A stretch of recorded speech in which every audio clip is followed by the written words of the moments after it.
Hello and welcome to Illumination Podcast with Nick and Kisma, bringing you ancient wisdom for modern day success so that you can have the mindset to get your life and business set. As always, thank you for tuning in. And if you're new to the podcast, take a quick second to hit the subscribe button in iTunes, SoundCloud, or Stitcher. If you want to get the inside info for this and every episode, as well as some free gifts, go to illuminationacademy.net/podcasts. And now let's dive in to get your mindset for your life and business set.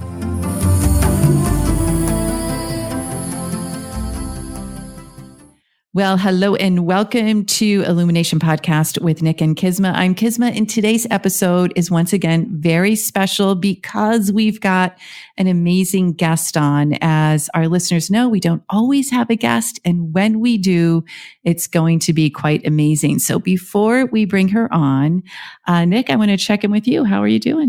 I'm doing great. Yeah. How's your week been? But the week has been good. It's been a little honoring some time for self in through that and trying to not slip into my non-existence, which is going into a little bit of an overload right now because tomorrow I'm heading up to Huntington Beach to do the booth at this yoga festival. Oh. And there's like people everywhere. And I'm like, I like people. I really love people. And that's a lot of people. It's a lot of people. Yeah. I'm actually kind of shy, but I'm speaking, and that's exciting for me because I don't really speak that often. Oh, that's good. I didn't know you were speaking. I'm speaking. Good for you. Yeah. So all for energy mastery. Yes. Yeah, and energetic solutions. Okay. So not to confuse everybody, but mainly we're there for energy mastery. We're going to be doing healings for people and all kinds of stuff. That is so cool. Yeah, it'll be really cool. How about you? Yeah, it's been a big week with a lot of clients and heading to New York on Monday. We're starting our season of kind of bi-coastal, which will be fun. I know. Yes. I'm so excited. Exciting. And I know. Not really sure how it's all going to go, like it's going to be great. Okay. I'm just going to assume it's going to be awesome. It's going to be great. We'll manifest it exactly. So, let's bring on everyone. We have such an amazing human. Andrea Huspeni is from entrepreneur.com, and she has an amazing business called This Dog's Life. And I met her I think it's been several months. I heard her speak from Chris Winfield's events, and I've been watching her. And anyways, Andrea, I just want to bring you on because I'm so excited to have some conversations with you. So welcome to Illumination Podcast. Thank you guys so much for having me. I'm so excited to be part of this podcast. Thank you. And you're coming to us from New York City, right? Yes. And it's so weird. Right now, I just keep listening outside and it's like going to be a massive thunderstorm.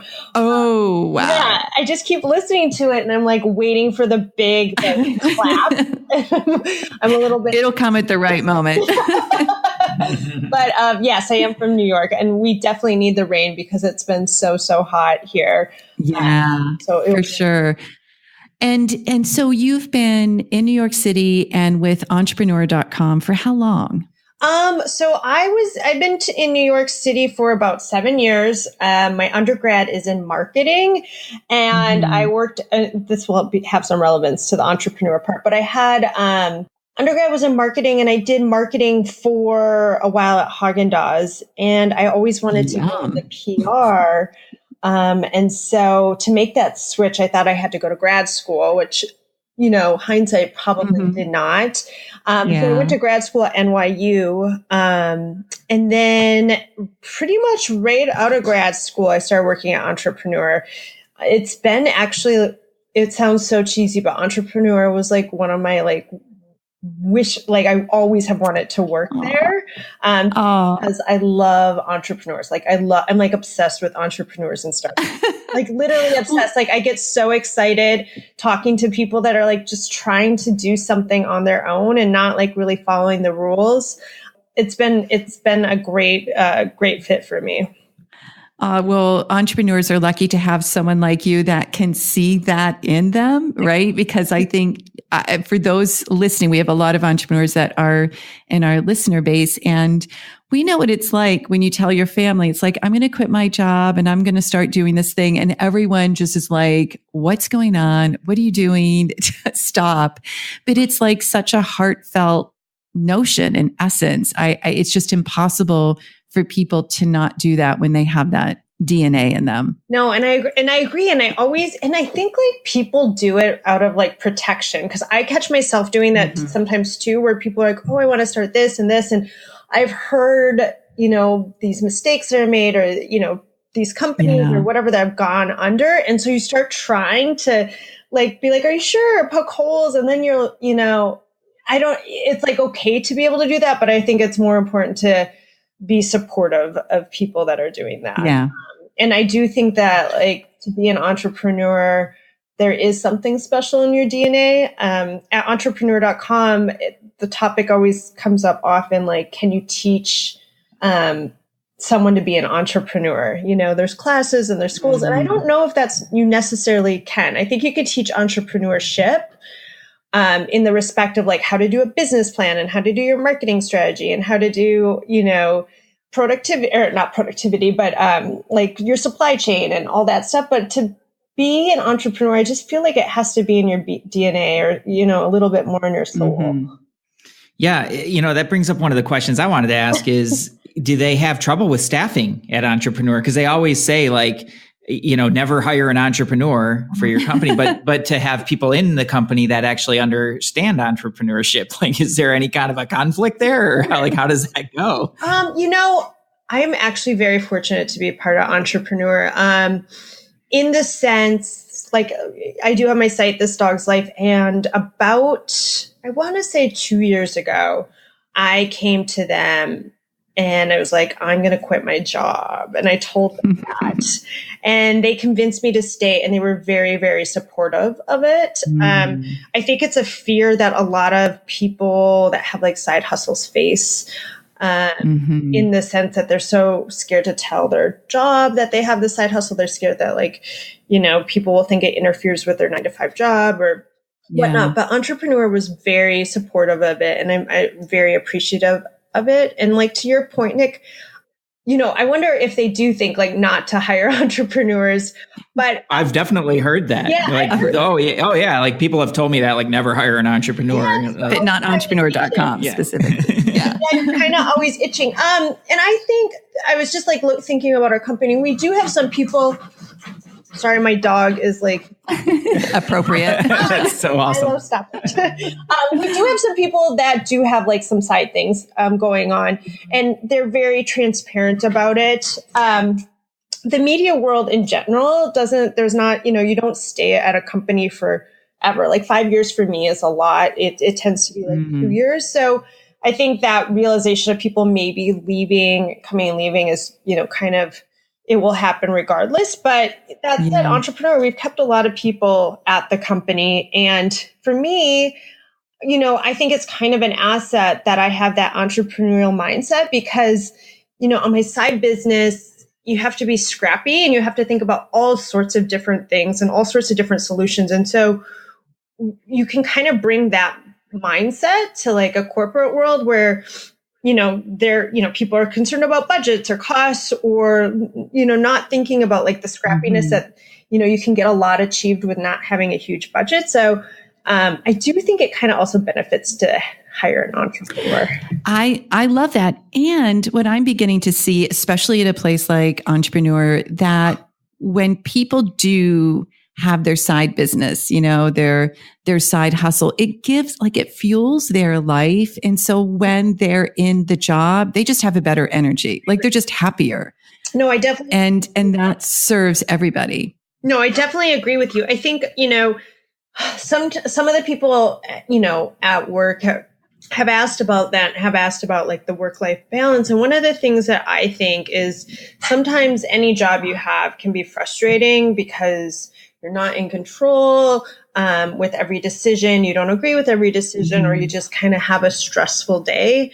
But to be able to go home and have something that's completely yours, I think it kind of helps you decompress and go to work with a fresh start and not let things sit inside you. So exactly. I do think it actually helps to have a side project or a side business that is your own.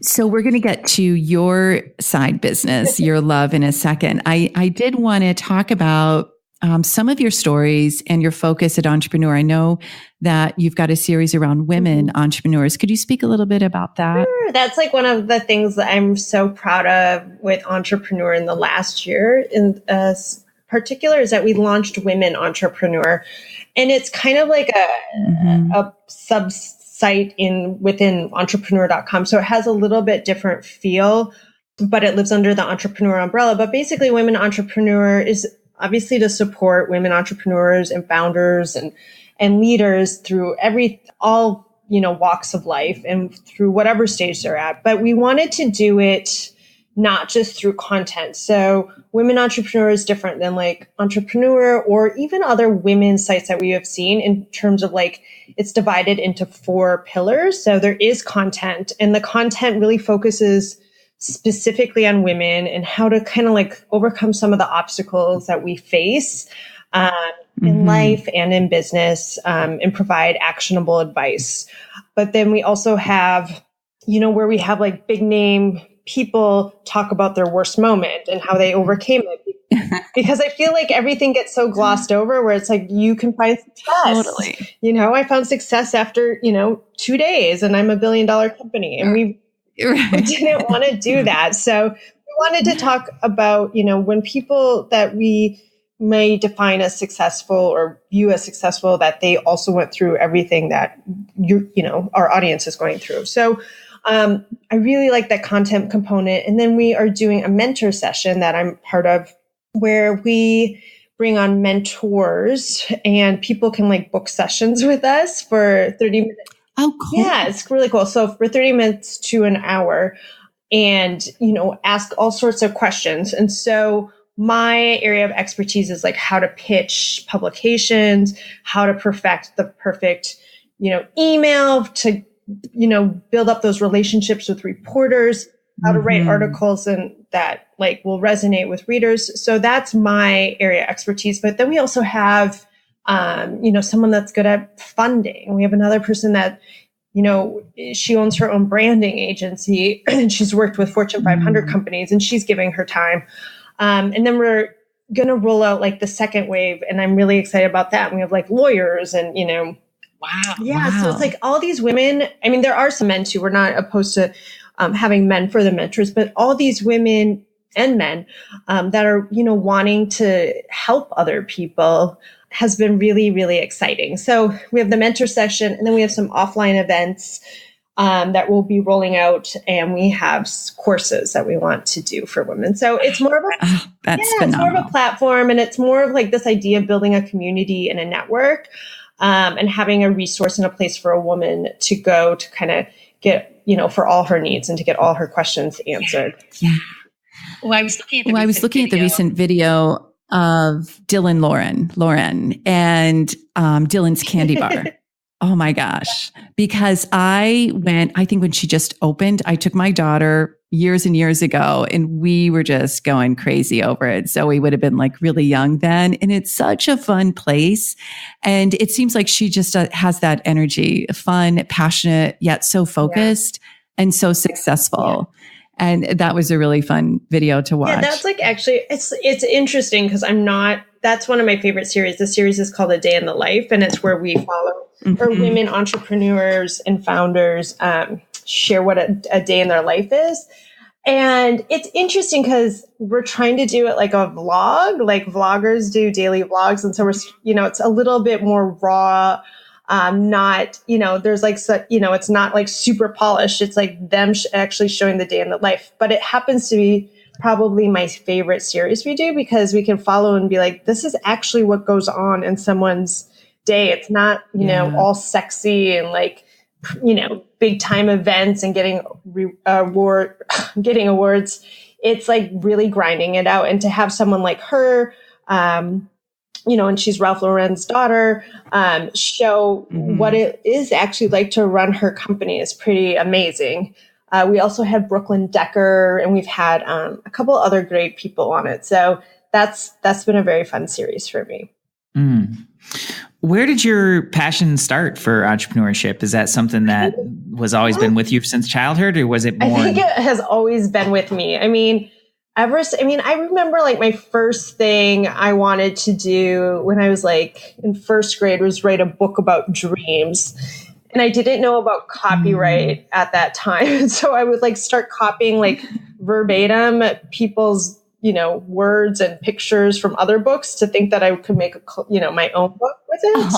And it would get published. So I've always been like that. I don't know if it's because I get bored easily or I just kind of like doing my own thing. I've always had that in me. And so I've done that. I did try to start a site when I was, I've started a couple of things, but I wanted to start a thing called, I've always had a thing for dogs, like love dogs and animals. It's going to be called the Pet Watchers. And it was a platform. I don't know, Animal Channel a long time ago had this show called Animal Cops or Pet Cops or something where they would go and like save these dogs from like dog fighting rings or like being, malnourished or neglected. And then, they rehabilitate the dogs and then adopt them out. And that was kind of the story. And they follow these people, like the animal cops in Detroit and like, I don't know, New York City was the big one. But I wanted to create like kind of a website where if people are living in the middle of nowhere, they can report animal abuse and they can start like a chat about it. And so the more information they get, they can bring it to the police. But I remember I gave that to someone that was like in the world of animal welfare. And she just said, that's not a good idea, or that will never work. And gave me all the reasons why it wouldn't work. And, so after that, I never gave it a try. And I think I wrote like a 70-page business plan for it. And I wish I would have learned back then that you're going to have a lot of naysayers. I mean, I was younger. Right. I was much younger. A lot of naysayers are going to say no right away. And a couple of my ideas right away people said no. And I took them for their word. I was like more ashamed that I came up with ideas like that. I thought this was a great idea and I was kind of embarrassed. And then now I think about it and I'm like, there's going to be a lot of no's. Did you ever wonder what our world would be like if those naysayers weren't around? If there was nobody there to squash those ideas? Can you imagine like how many amazing ideas that we would have that just somewhere just never made it through that first hurdle, it's interesting because there is a difference between like naysayers and like people that are, I don't want to say the people that poke holes, but the people that ask questions that you should be asking. Cause I tend to have like brainstorming sessions with people and we don't want to be like, negative Nelly, but we do want to say, hey, have you been thinking about these challenges? So I do think that there is a role for people like that. But for the people that just say no, I wonder how many great ideas have been out there, because I think a lot of entrepreneurs, they're very close to their business idea or they're very close to their, did you guys hear that? Yeah, that's awesome. In right time. That one's staying on. They're very close to their business idea or they're very close to their just business if they launched it. And so, when they get that naysayer, they take it very personally. And, you just have to start having like a thicker skin for it because you're just going to have a lot of people that say it's not a good idea. Exactly. And is that something that you bring into the mentorship at Entrepreneur where you're actually helping people to understand? I mean, both Nick and I have backgrounds as musicians, so we had to have tough skin, because there was so much feedback, so much like just from our teachers. So it's sort of like taking the feedback, knowing what is valuable and what isn't. I think it almost needs to be taught in a way or reframed. And I agree. And I wish like someone told me the statistic that I always now think of. They say 90% of what you will receive is just BS, like ignore it. 5%, think about it. Yeah. And 5% is life-changing. And so that's how I always approach things is I'll think, if I know that statistic going into a conversation, it's easier for me to be like, okay, well, maybe this person falls into that 90%, group. And I just kind of shake my head and smile. I do think that, if it was taught or people knew that was like kind of like how it is with anyone. And that's like another interesting thing is like at Entrepreneur, I'll read some of these stories and of people like really like, I read something and I don't have the number off, like Catherine, she runs the Muse, And she said, she's like, I got rejected from investors like 400 times. 400. That's way beyond that 90% range. Yeah. But, she got rejected. Wow. And then there was like the guy from Dropbox got rejected a lot. There's just been like so many people that have actually gotten that you'd be surprised now based on their valuation or how big their company is, how many times they get rejected. And so it's just something that you have to keep in mind that happens to everyone. Right. And that decision and that choice to just pedal to the metal and keep going forward if one really believes in it. I mean, it's true. The human spirit is just so strong when it's got that ideal and that passion. So, which brings me to tell us about this dog's life. How was that born? It sounds like you kept it on the DL for a while and then it finally burst out. So share a little bit because we just love the site and we'll make sure our listeners can find it. So this dog's life, it's right now, it's always evolving and I'm still in that evolving state. But how I started it was I moved from Minnesota to New York City with my 2 dogs. And I really wanted to know, like the city was massive compared to where I lived. And I really wanted to know like where I could take my dogs, what places were dog friendly, what were the great vets, what were the great things you could do with your dog with other dog lovers. And so I had started this dog's life as kind of more of a thrillist for dog lovers focused on the New York City area. And I expanded it to San Francisco and LA.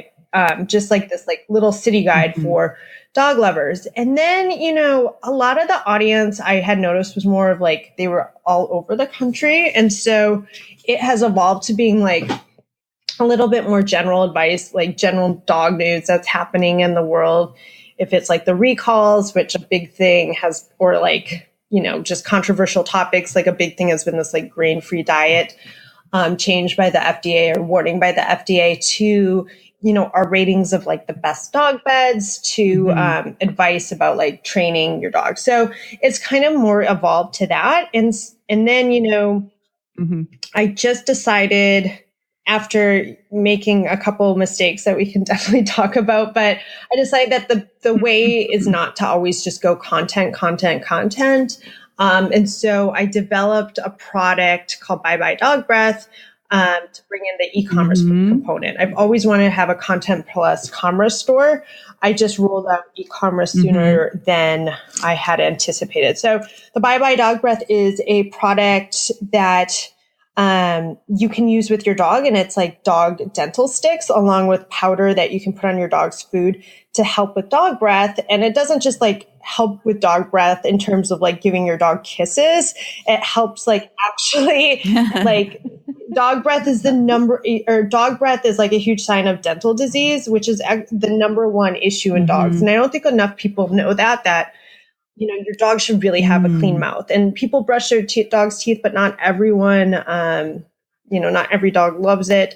And so this is like something to complement that. And it really, and we can vouch for it. Leonard, our Boston Terrier, gets a dose of it every day. Yeah, it's so good. I mean, like good ingredients, it's been proven to work. I worked with a vet with it. I've worked with a company with it. So, it definitely freshens breath. It helps with plaque, which is super, super important. And it helps support healthy gums. And so I really wanted to focus when I do products on like an actual functional thing versus, like a new cute red collar. So I launched that, and then I've just incorporated that with like a little summer pop-up shop, featuring other brands that we love at This Dog's Life.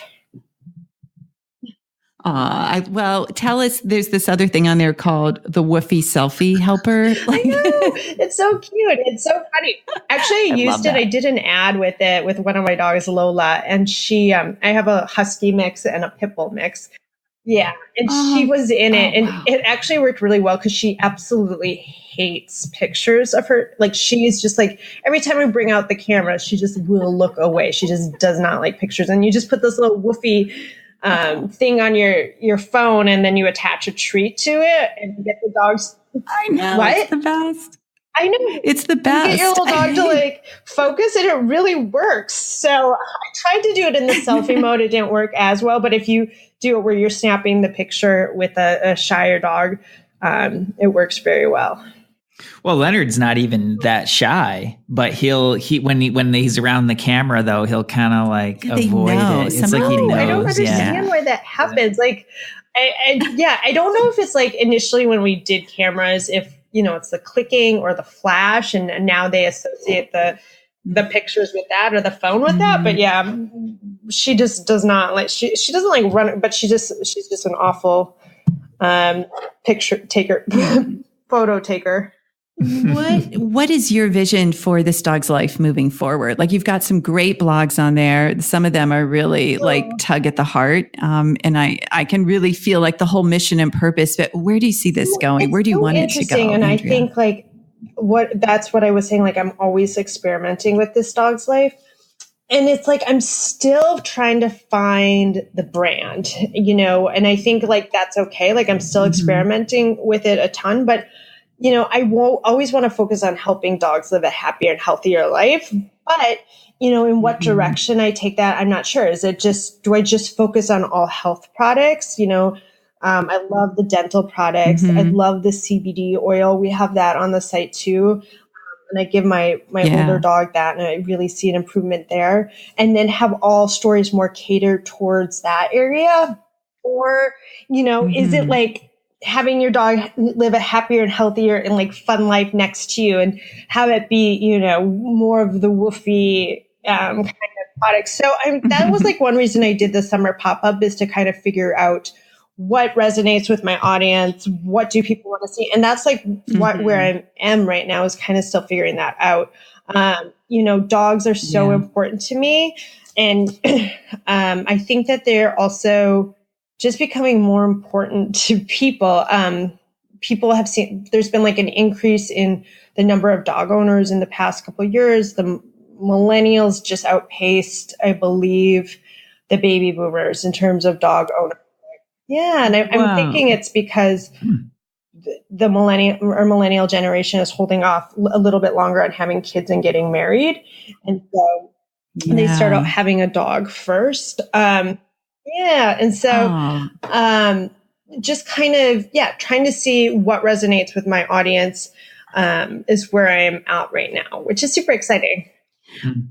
Oh, I know in New York City, when I'm there, our place is up near Columbia University, and I'll go to Riverside Park every morning, and people love their dogs. It is like everyone's out having their coffee and their dogs are playing really nicely. Like, no one's fighting, and it's just the coolest thing. I love it. So for you to be in New York City with two dogs, what's it like? I came to New York City with my Chihuahua and my Husky mix. Bentley was my Chihuahua. And if you ever see pictures with me now, I wear like a chain with a bee on it. And he passed away, not this last April, but the April before. So it's been about a year and a couple months. And he was just like my soul dog. And he was just everything. He's just everything to me. And so obviously we made the decision after him to get a pit bull mix, because that makes perfect sense. But I've written so much about pit bulls and like the bad reputation they get, and all that stuff, that I really wanted to get a pit bull. And I definitely got a great one, but I'm the one that wanted him, and he adores my boyfriend 10 times over me. But I like him helicopter mom all the time. I like try to give him kisses and like squeeze him, and he just is like, "Will you stop, mom?" And my boyfriend just ignores him, and he just adores him. But of course. It's like an interesting thing I like research, or I think about. But it's good having them. I think New York City is a very dog friendly place, actually, in terms of like cities. We live in Brooklyn, so we can go to the dog park. We go to one of our favorite restaurants in our neighborhood, lets everyone sit outside with their dogs. And so it's a great, it's a great thing. And also like dogs just open you up to like meeting other people. Like I feel like I've met so many people just based on my dog, just based on people wanting to pet them, talk about them, have their dog meet our dogs. It's like so many times you walk down the street and that's like how you engage in the conversation. It's like a little bit of a conversation breaker. I don't necessarily think that's just for New York City. I think that's all around. Like dogs are some way to kind of get that social interaction going. So it's good. I love it. I did just go up to the Catskills this last weekend, and which is like nice. Definitely different than New York City. It's more country, and my dogs loved it. So they had like a little bit of post-vacation blues after we came back. Yeah, speaking of that, I remember it was a really surreal experience. We had a dog walker in Ocean Beach when we lived down in Point Loma, which is right down by the city. And she would take the dog to the park, and he would run around and do his Leonard thing, and so I took him one time, and it was really surreal for me because there was a whole bunch of people there that knew my dog.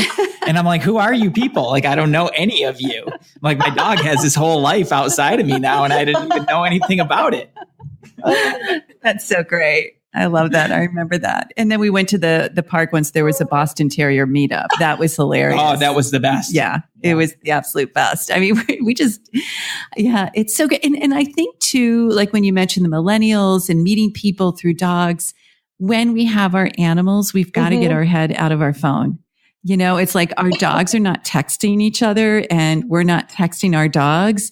And it's like, I think it's just this like, again, this quest to get back to connecting emotionally, whether it's with our pets or other people through our pets. So they're such like divine beings. And I know that they're here to bring us all together in a really cool way. I think that's like one of the things I'm definitely trying to tap into with this dog's life. And like, that's where I'm like, oh, I don't, experimenting still is this fact that like there is stores that can fulfill, products based on needs, like, even like based on needs and like you need a harness or you need dog food or you need dog treats. But there is this like underlying thing where more and more people are, their identity is being extended to their dog a little bit. And it's like, how do you tap into that? And that's kind of like what I'm figuring out. It's like how to tap into that and how to tap into the fact that a lot of people want like a strong bond or relationship with their dog. And so it's like, how can you bring that and make that a little bit stronger? So those are just like, wow. I think you're already doing it. Thisdogslife.co. Everyone just check it out. It's such a cute place. The blogs and the shopping is really amazing. Andrew, before we go, I know I have just 2 questions. Nick might have something real quick, but any last minute advice for entrepreneurs? I think it comes back to what I was saying earlier in terms of like, there are going to be so many roadblocks. There's going to be people as roadblocks, but there's also going to be situations that arise that are just going to be roadblocks. And remembering that like that happens with every single person. It's not just you. And you have to be willing to, you have to be willing to understand that that's going to happen, that those challenges are going to happen. And you have to be willing to make decisions based on it. And the decisions could be like, do you ignore it? Like that 90% I was talking about, or, do you pivot and, take what someone says or take what a situation that comes your way and say, maybe this came my way, kind of came my way for a reason, or maybe, something was telling me that this way was not working, and being willing to be flexible. I think like whatever your pathway is, I think when people say, I want to do this and I want, this is how I want it to look in, a year or 5 years. I think there's a lot of people that will fail is if the product they have right now is the product they think they're going to have in a year or 5 years. That's what I'm trying to say. Is like, you have to be willing to understand that. I would say for every entrepreneur I've talked to, every founder I've talked to, the product that I'm reporting on or having an interview with them is 100% not the product that they started with. And that's so awesome because you're demonstrating that as well. Like, I love the fact that you don't know exactly what This Dog's Life is going to be and figuring out the brand.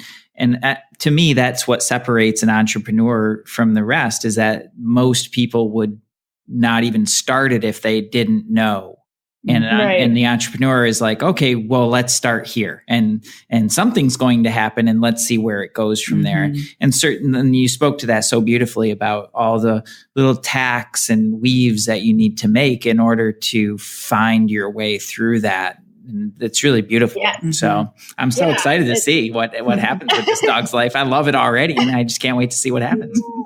Yeah, I think it's just something, it started out differently than it was. And I think it just always happens. You just got to be like, okay, let's try something. And experimenting is definitely okay. I think, when you kind of de-risk choices or de-risk, if that's the right word, de-risk decisions, in any way. So I would never make a complete pivot from this site. I would try and experiment with little changes to see if there's an impact there.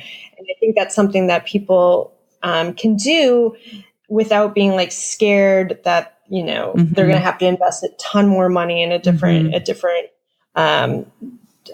way. Yeah. So, well, those are the people that I've seen spin out the most, is where they go all in on one thing and then it's like, no, it's not working. And then they go all in on another thing and they spin themselves out. And those are the people that really go through that. The people like you're describing who are like, okay, cool. Like, let's, even if it's kind of a big shift, like we're still going to that same kind of a place, Yeah, that track. Right. Yeah. Well, and that it's interesting. So I was talking to someone about, just developing the branding a little bit differently. And that's where my head's at right now, is like, just kind of, I've had this site for a couple of years, and when you're staring at your site forever, you're like, oh, maybe I'll tweak something or tweak the branding. And I was talking to a guy about that, and I was like, yeah, I think I'm going to hire a developer to kind of do the front end design.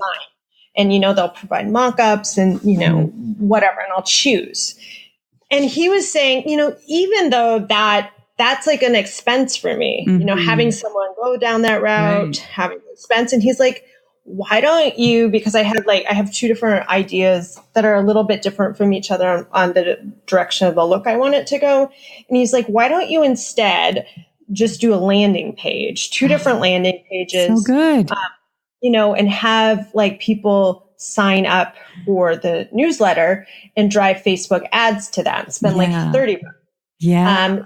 Just getting your messaging down and seeing what resonates better. So it's just like figuring out, again, like being able to not have to take all those huge risks, go all in, but figuring out how you can test things in a smaller way to see if it works. Oh, that's so good. That's so good. Spend a ton of money. So I think that's like, you have to get in that mindset of like not going all in. Like, how can you go all in? Little nuances. But still prove your hypothesis. Yeah, that's great. Thank you. I'm taking that one. I'm excited to try it. That's great. That's great.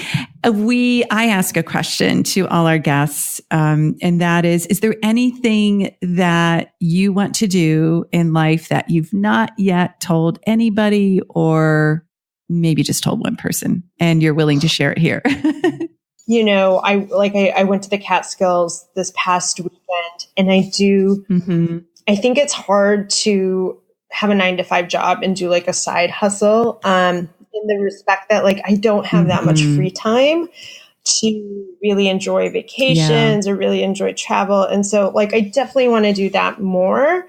And that's just like something that kind of clears my head a little bit more, clears my, your headspace, makes me more appreciative of things that I got, and just enjoying that experience of kind of escaping from, looking at your computer or your phone. So that's definitely something I want to do more of. And I think I'm getting to a place where I feel like I can, and not just like financially, but mentally. One of my friends always tells me to go on vacation, and I tell her it would be a waste of money because I'd be kind of just feeling so guilty about being away from not working. And so I've come to realize that if you can escape a little bit, it actually helps me with work because I feel a little bit more refreshed when I come back. Absolutely. Yeah, there's space, right? There's space in the brain and the soul. Totally. Well, and travel too. It's when you travel, you get a radically different perspective on the world. You know, even if it's just traveling within the country, you still see the state. Yeah, or the state. Like you see all these new sites and things, and the people are different. And you just extract yourself. It's like a pattern interrupt, right? You get out and you come back. It's like, I can breathe. Totally. I did go to Peru this year. So that was like something too, that was great. But it just, for me, it's just one of those things that helps me like pause, you know? And if I'm forced to not look at my computer or not stare at my phone and like forced to get out, it just, and then I come back and I'm refreshed and I work quicker and I work a little bit faster than when I, face that burnout. Right. I love it. Well, we are so excited for you, and listeners, please check out thisdogslife.co. There's so many great stories on there. There's so many cute products. Are we getting the Whoopee selfie thing? We're definitely getting that. And I'm just going to stalk the site just to look at the pictures, because I know they're so cute. Dogs. They're so awesome. I keep seeing this one flash by, and it almost looks like these two shepherds are like a unidog. Yeah. They almost, every time I look at them, I'm like, oh, it's a Siamese twin dog. So great. And Andrea, thank you for being here. I know you're so busy, and we really appreciate your wisdom, your passion, and your happiness on the Illumination Thanks, podcast. You guys. Thank you so much for having me. And I really appreciate it. For sure. And hopefully everyone's going to be checking out the site, and maybe I'll run into you in New York or one of our events. I would love to see you in person again. That would be really nice. Thank you. All right, everyone, for sure. And thanks, everyone. Please share this episode with someone that you know would love to check out all of the information on thisdogslife.co or more from Andrea Huspeni, entrepreneur.com.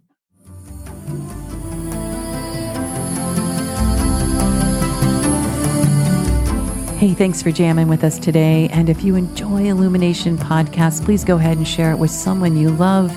Give us a rating, review, download our podcast. And remember, you can find us at illuminationacademy.net/podcasts. Talk to you soon. Namaste.